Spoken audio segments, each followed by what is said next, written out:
Hey, I've seen this one. This is a classic.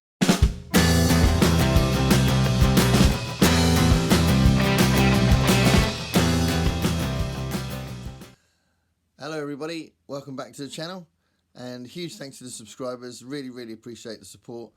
This is a bounce off a bunch of other videos that I've seen which refer to classics. 10 classics you should read, 10 classics that I should read, 10 classics I'm going to read. Should I read classics? Various things have come up recently on my suggestions about classics. So obviously there's always videos coming up about classics, and I'm not doing a general should you read classics thing. That's crazy. Obviously you should if you want to, whatever. I thought it might be a good interesting video to go through some classic books that I'm going to read, that I intend to read. So these are 10 classics that I am definitely going to read, because I bought them to read, and one of them's a reread actually, but it was so long ago that I want to read it again. I loved it when I first read it. So when I was saying classics, because obviously my favourite books I consider classics, but these are considered classics. These are what a publisher has called a classic, and they are all in a classics series. They're from different publishers, but the publishers have put them in a classics series. Some of them date right back, and some of them are a lot newer, so some of them are modern classics. I'd say it's actually split between 50-50 between modern classics and just classics, so that's kind of interesting. So I'm just curious to know if you find these books curious, or if you've read them, or if you knew about them, because I didn't know about the first two. I thought it was really interesting finding them, and what you think of what I'm going to get out of reading these things. So the first one here is a Penguin Classics book, and it's a book of medieval English lyrics from 1200 to 1400. So really interesting. There's going to be lots of religious lyrics in there and lots of romance lyrics in there, just because that's what was prevalent at the time. But actually it does say that there's also going to be, where are we, drinking and dancing songs, ballads, satires and poems of wit, humour and sexual innuendo. So you know, the kind of stuff that you got in the folk songs at the time as well. So I don't know if they're just looking at a particular type of lyric, or if they're going to be across the board, but that sounds really fascinating. So the medieval English lyrics publication from Penguin Classics. Also, another Penguin Classics. This is really interesting. I found this and I was like, what? This is selections from the kaminibrana. So kaminibrana is one of the most popular classical works by Carl Orff, orchestral works by Carl Orff. It's a tone poem with choral elements to it, and it's a fantastic piece of work. It's very dramatic. It's been used in films a lot. It was used in Excalibur, the film Excalibur. I think it was used in The Omen as well. Going from memory, I think it was used in the original film The Omen. But yeah, a lot of people love it. It's very popular, and it's one of the most accessible orchestral works, I'd say, as well. The text is from the 12th and 13th century, which is really interesting because that's slightly older than the other book, and it's just going to be interesting what it says. And I know that it's quite dramatic, the lyrics as well, but I don't know exactly what they are, so I thought this was kind of an interesting thing to buy. So I'm going to read this as well. This is a Penguin Classic.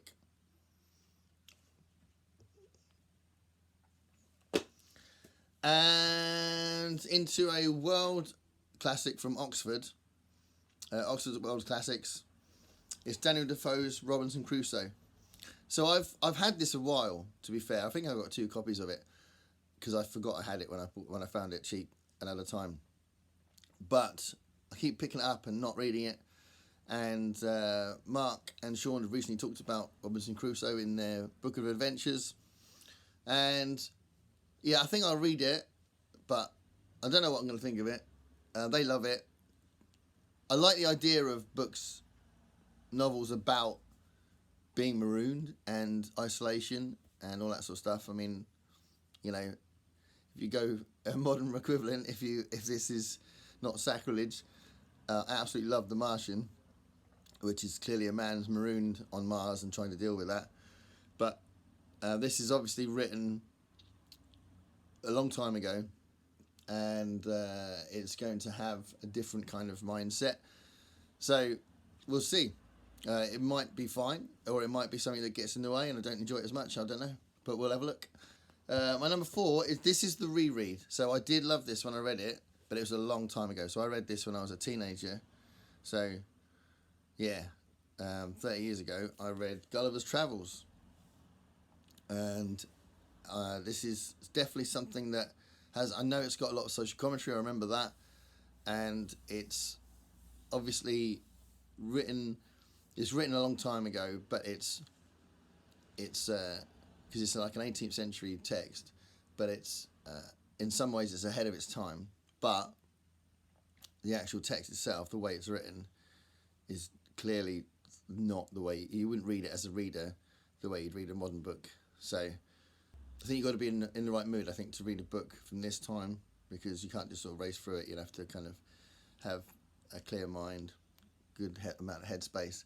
But I do want to read this, and I'd like to love it as much as I did. It'd be really cool if I read it again and I really like it. So that's why I want to read it again, because I know that this is one of my favourite of the older books, and I'd like to find out if I still like it as much. So Gulliver's Travels. And then the last one of the old classics, which I love Frankenstein, but I've got The Last Man by Mary Shelley. So this is Mary Shelley's post-apocalyptic book, which is amazing that she wrote a post-apocalyptic book, I think. So obviously this is early 19th century,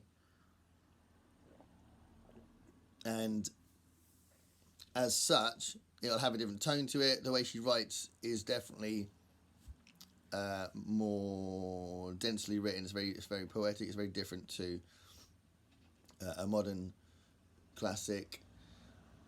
But yeah, I'm really intrigued, and I really hope I like this. So The Last Man is another one.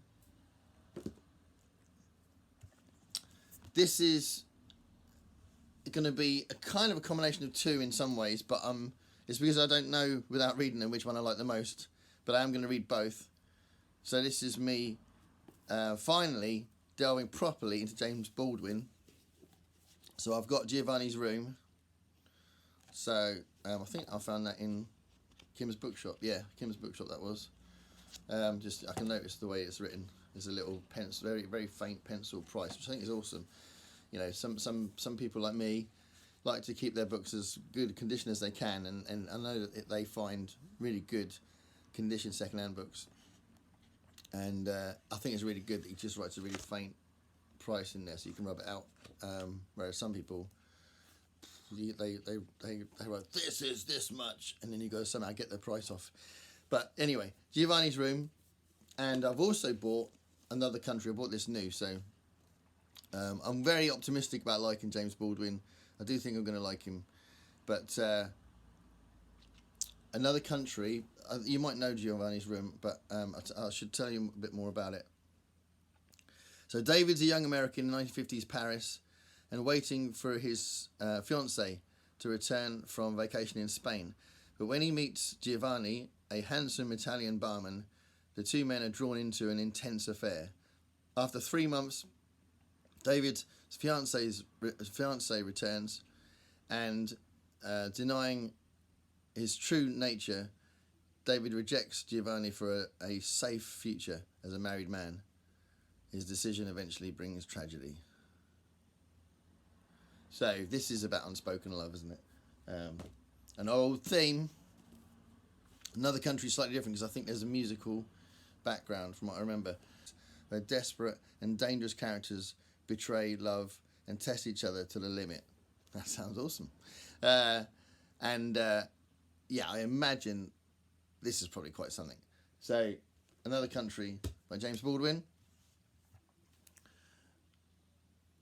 So I found a book that is part of the Modern Classics product in Penguin's line of books, and it's a Japanese book. It's been translated, and it's very small, but it sounded really interesting, so I bought it, and I think it's going to be a take on romance, but quite an unusual take on romance, I think.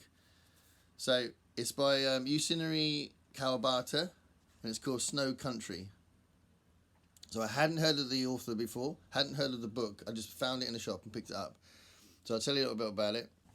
So this book, Shimamura is tired of the bustling city. He takes the train through the snow to the mountains of the west coast of Japan to meet with a geisha he believes he loves.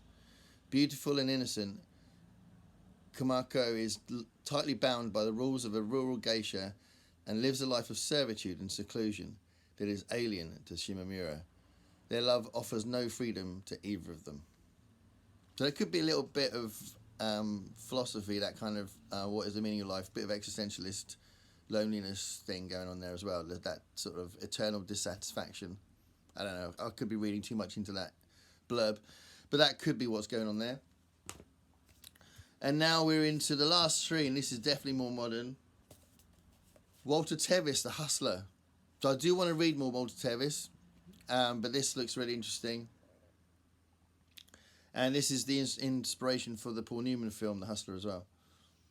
This is about Eddie Feltson. He's been hustling his way across the coast without finding a pool player who can match him. And now he's heading for Chicago and a game with Minnesota Fats. The fat man with the tick. The graceful, unshakable legend. In 40 straight hours of high-stakes pool against the very best, Fast Eddie is going to find the limits of his talent and his character. Sounds really good.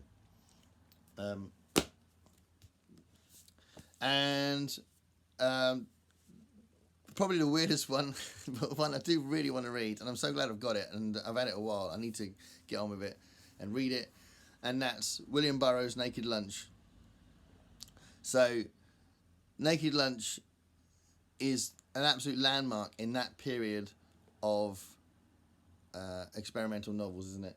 And William Burroughs is a really important figure in that. So I want to kind of delve into that and just know how I feel when I'm immersed in that and whether or not it connects or not. So, yeah, Naked Lunch. I imagine, I don't know, but I imagine it might give me the same feeling that Philip K. Dick gives me sometimes, but obviously without the science fiction. But let me know if that's complete nonsense, or if anyone goes, oh yeah, no, I get that. So, but that's going to be read soon as well. And then last but not least is one I desperately want to read, and this is one I mentioned before when it was, I did a video called Why Have I Not Read This Yet? I think it is. So Why Have I Not Read This Yet? It was either that one or it was the book video I did on my Hall of Shame, and I might have mentioned it in that one. But anyway, One Flew Over the Cuckoo's Nest. Still haven't read this, still want to read this, but this is definitely high on my list of priorities. So let me know what you think of this. I imagine I'm going to love this. I talked a lot about this in this other video, but I'll do a full review as well when I read it.